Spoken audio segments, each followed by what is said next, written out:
Hello bakunzi b'Iratiro magazine, twongeye kubaha ikaze tunabishimira gose ku kuntu mudahengeshanya gukurikirana ibiganiro byacu. Ubu ni wa mwanya wa ca kiganiro rwanyu arico gwacu amagara, aho tuza kubayagira kuvyerekeye indwara y'igituntu. Kaze cyane.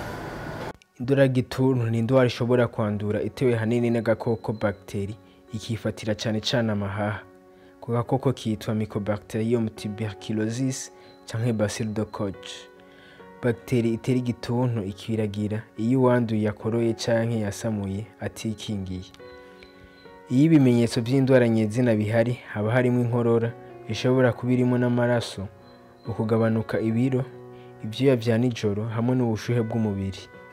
Abantu bagwaye iyo ndwara barashobora kugira ibimenyetso bikurikira nko kubabara mu gikiriza, inkorora ikaze canke ivanze n'amaraso, uruhe umubiri wose, kugabanuka umubiri arivyo guta ibiro, kumerereza umubiri wose arivyo twita chair de poule, ubushuhe, gutakaza akayabagu, ivyuya bidasanzwe mw'ijoro.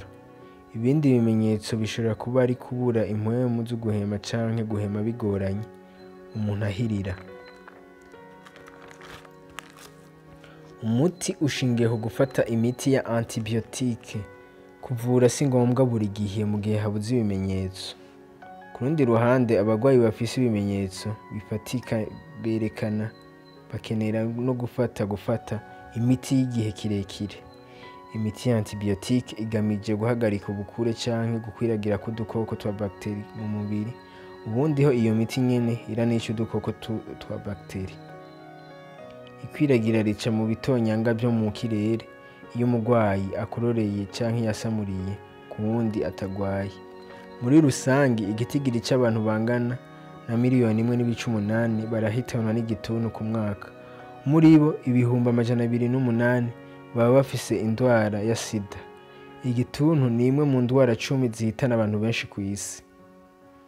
Indwara rero ikwiragwizwa umuntu ku wundi. Iyo abantu bagwaye igituntu bakorora, bajugunya mikrobe y'igituntu mu kirere. Bisaba gusa guhumeka utu tumikrobe duke kugira ngo wandure. Hafi ya 1/3 c'abari mw'isi ubu bafise igituntu cihishije.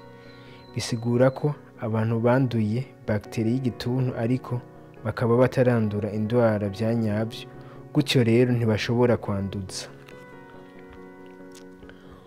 Ku bantu ubudahangarwa bw'umubiri twita systeme immunitaire buba budahagije nk'abantu babana na virus itera sida, ababana no gufungura nabi canke abagendana indwara y'igisukari diabete, abanywa ibitabi, abo bose bafise ibyago vyinshi vyo kwandura iyi ndwara y'igituntu.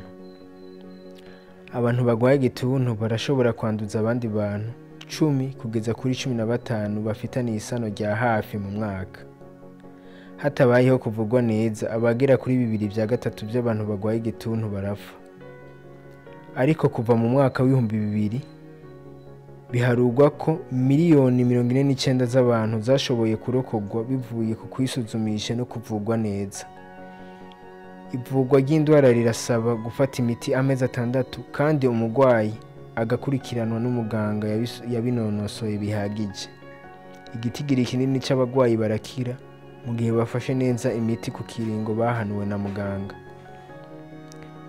Gukingira indwara y'igituntu bishimikira hanini ku guhindura ubuzima tubayemo, kurwanya ubukene, kugira isuku, kurwanya gufungura nabi n'igwirirana ry'abantu.